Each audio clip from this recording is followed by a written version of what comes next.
किसान भाइयों नमस्कार। मैं ओपी कुशवाहा और आप देख रहे हैं कृषि चौपाल। धनिया मसाला फसलों में विशेष योगदान रखती है।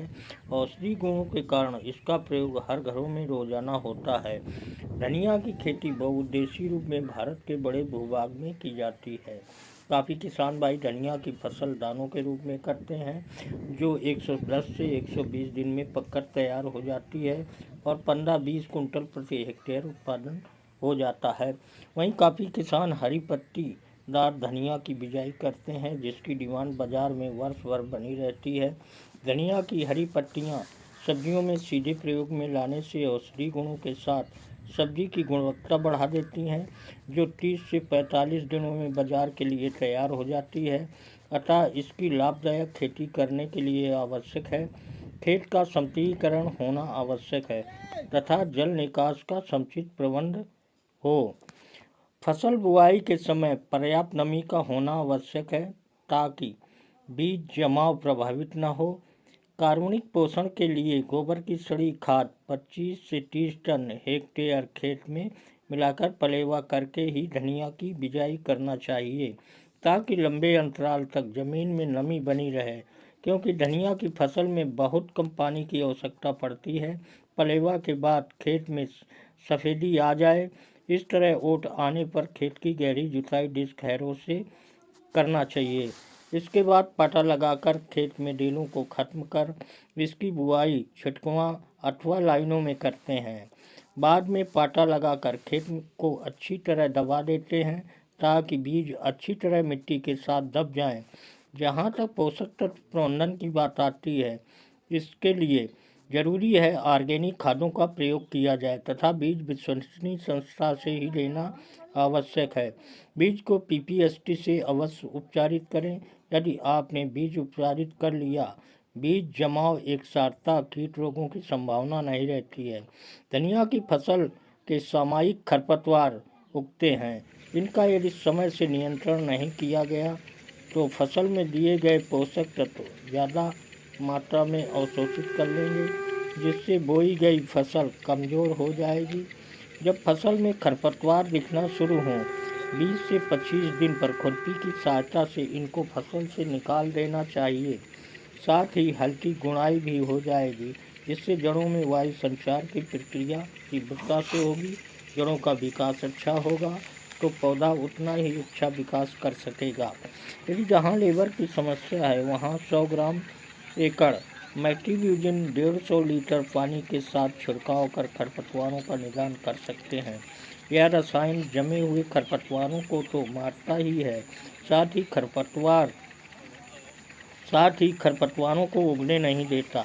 निराई गुड़ाई हो जाने के 1 सप्ताह बाद फसल की अच्छी ग्रोथ के लिए पुनः पोषक तत्वों की आवश्यकता होती है। इनकी यदि पूर्ति नहीं हुई तो फसल पर को प्रभाव पड़ता है। इसके लिए परणी छिड़काव द्वारा नाइट्रोकिंग एवं ग्रोथ 40-40 मिलीलीटर प्रति टंकी के हिसाब से 8-10 दिन के अंतराल पर 2 छिड़काव करने से पोषक तत्वों की पूर्ति के साथ फसल विकास अच्छा होगा।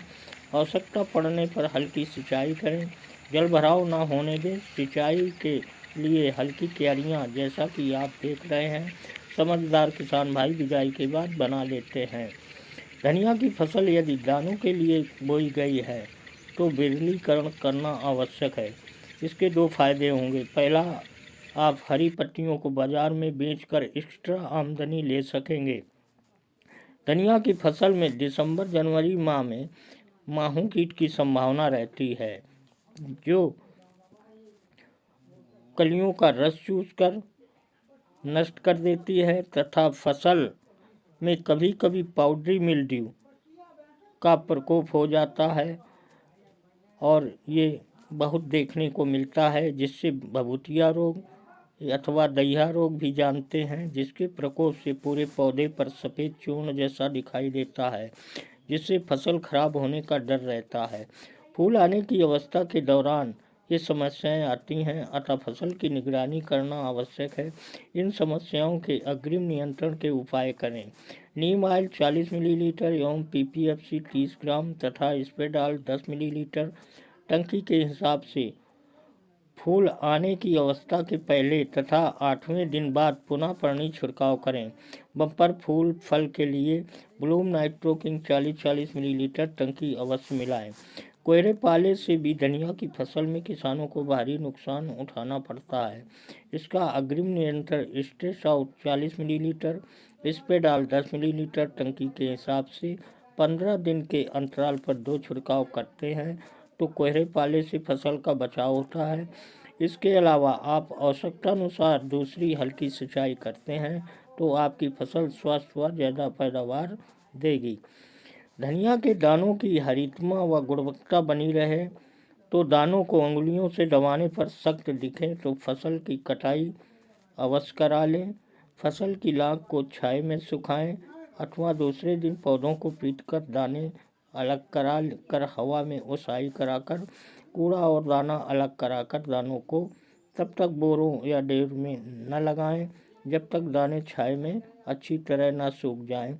तो किसान भाइयों, इस तरह धनिया की जब फसल पक के तैयार हो जाती है उस समय कटाई का विशेष ध्यान रखें जिससे धनिया का बीज जो है गुणवत्तापूर्ण और हरा दिखे। इस तरह आप लेबर की सहायता से धनिया की कटाई कर लेते हैं और इस तरह जो आप देख रहे हैं ये धनिया की फसल की कटाई हो रही है और इसको ज़्यादा धूप में ना काटें, सुबह शाम इसकी कटाई करें जिससे इसका दाना झड़ने ना पावे।